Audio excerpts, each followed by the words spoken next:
اروح نمد لكم فكره اللي تخرج لكم كميه كبيره قطايف ولا كنافه، سموها واش حبيتوا، تقدروا تعتمدوها كمشروع ولا ديروها لمناسباتكم. بزاف بنينه بريزونطابل وتم تكملوا. قراف عجبتني. الحاجه الاولى جات باكي تاع قطايف، راح نكسروا كاع يتك بيدي ماشي بالخلاط، كسروه بيدكم هكذا. نزيد له 3 ملاعق كبار تاع السكر الناعم، ما تكتروش السكر.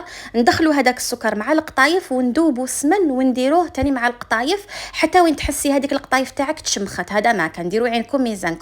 جيبوا اي مول تاع سيليكون ولا تاع لي تاخت واش حبيتوا. نبداو نعمروا القطايف. انا درت هذا المول تاع السيليكون اللي قاعيتك عندكم في الدار وتقولوا لي ايمان ما لقيناش واش نديروا به. شوفوا عمروا القطايف تاعكم وعبزوا باش ما تجيش الحبه رقيقه. ديري وعمري وعبزي من بعد دهنيها بالسمن شويه. طيبوها كيما موضح في الفيديو على 180 درجه. كي طيب من التحت شعلوا لها من الفوق ونحوا هذاك المول تاع السيليكون وخلوها تتحمر. وهي سخونه عسلوها بعسيله تكون بارده وما تكتروش العسيله باش ما يجوش يقهموا. وراح نستعمل دوك خام اللي عندهم بزاف اذواق وكاعيتك بنان ماشي حلوين وبنان يهبلوا. اذا ما دقتوهمش راكم تراطيو. الذوق الاول بيستاشيو كروكون تاع دوك خام. الذوق الثاني درت روشيلو شوكولا نوازات ويجي مقربش. والذوق الطروازيام درت بوينو ثاني يجي مقرمش. والذوق الطروازيام تاع الفخوي روج ثاني يجي مقرمش. نتوما تقدروا الذوق واحد ديروه. المكسرات شي تقيس 10000 وخرجت لي كونتيتي كبيره وبقات لي. خلطتهم بشويه كراميل والمكسرات حمصتهم شويه، عمرتهم من الفوق، زينوهم واستمتعوا لي بالبنان.